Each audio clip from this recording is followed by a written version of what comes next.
La violence faite aux enfants dans notre pays est systémique. Trop d'enfants sont victimes de violences. À la crèche, à l'école, au périscolaire, au sport, lors d'activités artistiques. Mais là où l'enfant est le plus menacé, c'est dans sa famille. Et dans ce cas, la puissance publique doit accompagner ou se substituer aux parents pour le protéger. Mais comme nous le savons tous, le remède peut être pire que le mal. Placer un enfant sous protection de l'aide sociale à l'enfance, c'est le confronter à de nombreuses ruptures et difficultés. Mettez-vous à la place d'un de ces enfants. Vous quittez du jour au lendemain vos parents, ce qui reste un traumatisme, même s'ils ont été violents. Vous quittez votre lieu de vie, votre chambre, souvent vos frères et sœurs, votre chien ou votre chat, vos copains, votre club de sport ou votre école. Ensuite, vous arrivez dans un lieu inconnu, avec des compagnons d'infortune que vous ne connaissez pas.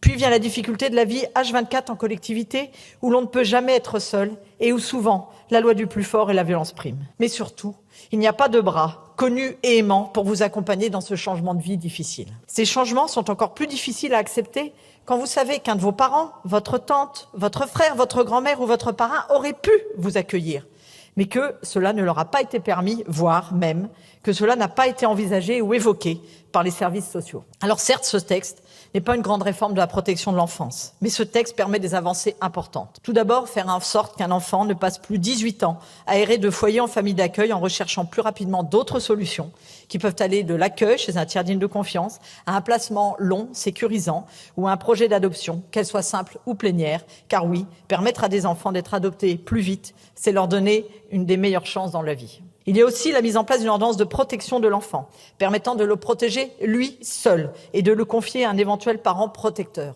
C'est une attente forte et nous devons y répondre. Et alors que ces enfants ont souvent besoin de soins et d'accompagnement spécifiques, ils sont souvent entravés par des accords parentaux. Nous devons permettre de passer au-delà de l'accord parental pour leur permettre des prises en charge rapidement. Enfin, nous devons aussi agir pour éviter de faire de nouvelles victimes en généralisant l'attestation d'honorabilité afin d'éviter d'autres scandales comme celui de la ville de Paris. En listant ces points, je me demande encore pourquoi certains d'entre vous ont voté contre ce texte en commission. Pourquoi certains ont défendu coûte que coûte les parents et le lien familial au détriment des enfants. J'ai entendu aussi ceux qui aimeraient que telle ou telle mesure soit portée par eux ou dans un autre texte. Mais il reste peu de mois utiles avant la prochaine présidentielle. Et nous devons utiliser tous les vecteurs qui nous sont proposés pour améliorer les dispositions pour les enfants sans se préoccuper de qui porte quoi et comment. Et c'est pourquoi, devant l'incompréhension que beaucoup de nos concitoyens ont ressentie au décès de la petite Liana et à la lecture de l'enquête préliminaire, je salue la volonté d'encadrer les délais d'instruction des affaires de violence sur les enfants, afin que les enfants soient protégés plus vite. Et puis, il y a ces 24,4 jours de peine par victime dans le procès Le Squarnec, qui nous a tous émus. Alors, mieux reconnaître les victimes et dire qu'un violeur en série doit rester en prison plus longtemps pour protéger la société et donc les enfants, est une bonne chose. Mais j'ai entendu nos débats en commission et j'ai déposé un amendement réduisant la perpétuité à 30 ans, comme nous en avons discuté. Enfin, fidèle à mes engagements et aux travaux portés par la délégation aux droits des enfants, avec Arnaud Bonnet et Alexandra Martin, je porterai un amendement sur l'imprescriptibilité et crimes sur mineurs. J'entends que certains auraient préféré un texte ad hoc, mais les victimes attendent cette avancée, nous devons leur donner. Alors oui, on peut critiquer ce texte. On peut, comme moi, être déçu, bien sûr, de ne pas avoir pu aller plus loin. Mais personne ne comprendrait que certains parmi vous rejettent ce texte.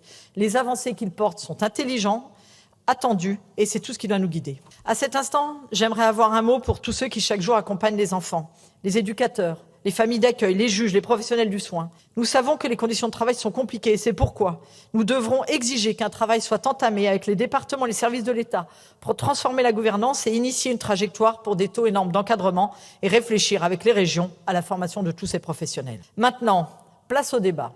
En gardant en tête l'essentiel, ce texte porte des mesures importantes pour les enfants. Leur protection et leur bien-être doivent être notre seul guide sur ce texte. À nous d'être au rendez-vous pour eux et leur avenir. Je vous remercie.